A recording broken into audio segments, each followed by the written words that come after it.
Joining me now to discuss this and much, much more, New Jersey Congressman Jeff Van Drew. Congressman, it's great to see you again, sir. And before we address the Democrats' in-your-face racism, tackle Joe Biden's failed Democrat economy, won't you? Americans are suffering, but Democrats make sure government is fat, happy, and exorbitantly funded.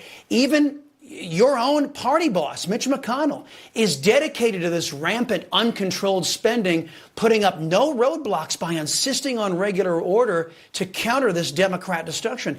Americans are noticing, Congressman. Isn't it time, we got some grown-ups in the room? First of all, Mitch McConnell's not my boss, that's for sure. Secondly, I do, as you know, what I think is right, and you're absolutely right. It is time for people to stand up, to be strong. And when I say people, I mean legislators, Congress people, U.S. senators. I don't want weak-kneed Republicans. I don't want Republicans that aren't going to speak their mind. Let's tell the truth.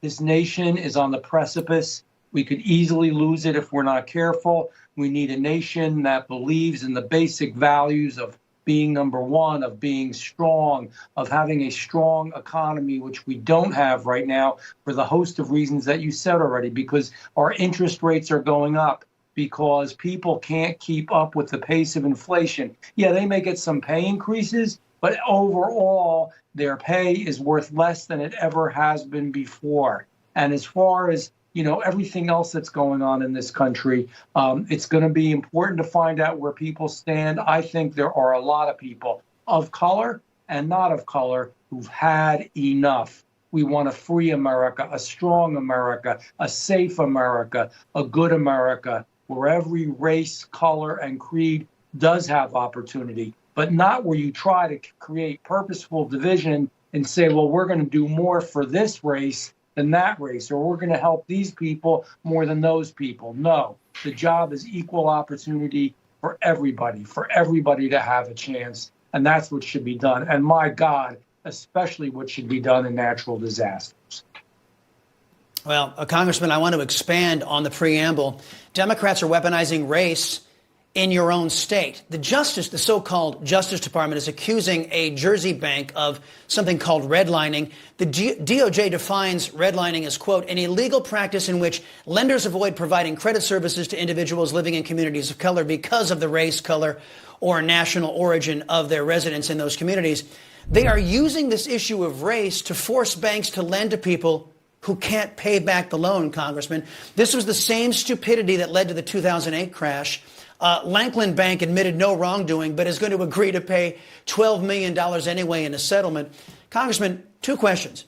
Should the federal government be forcing banks to make bad loans? And shouldn't the GOP stand in the way of the left using race to tank the U.S. economy again? Absolutely. So number one, this is a private business and they have the right to do what they want to do. And this is something that is absolutely wrong. It's bad for our economy, bad for our country, and it creates further race division. Because what other people are going to think is, gee, I guess that's more money I'm going to have to pay out because we're going to lend money to people that can't pay the money back. That's not good. That's not how the system works. You have to work hard. You have to become part of the process. You have to become part of America. And then you can borrow, and then you can pay back.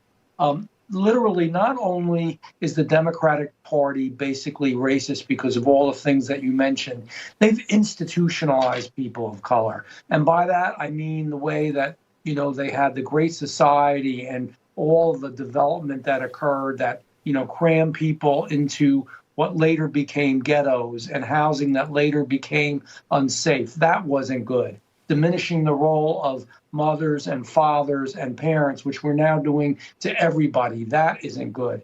They've literally hurt and continue to hurt Black people and Hispanic people. We are all people. Oh, yeah. We are all in this together, and we have to stand together for freedom, for hard work, for strength. We have to, I believe in us being the number one country in the world.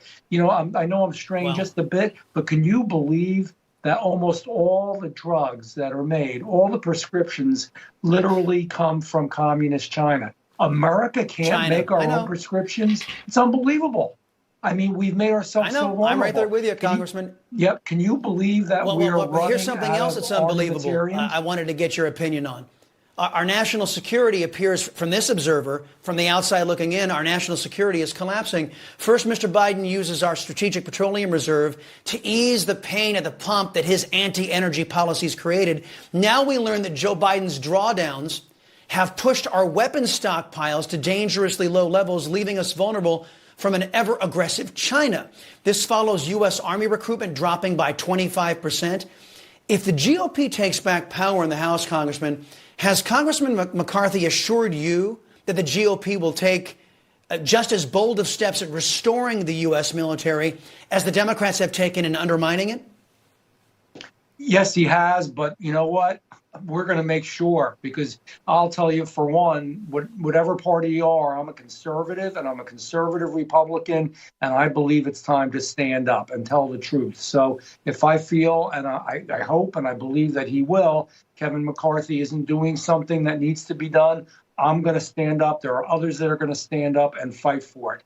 This is not the time for weak-kneed Republicans. This is not the time for weak Republicans, or what folks like to call rhinos. This is the time for strong people that believe in America to be guiding and to be the legislators in this country. And you're so right in the things that you said, and we've got to make sure. Do you know, literally, you said it, but our oil reserves are way down just so Joe Biden can try to cure a problem temporarily to win election when he created the problem and is destroying our country.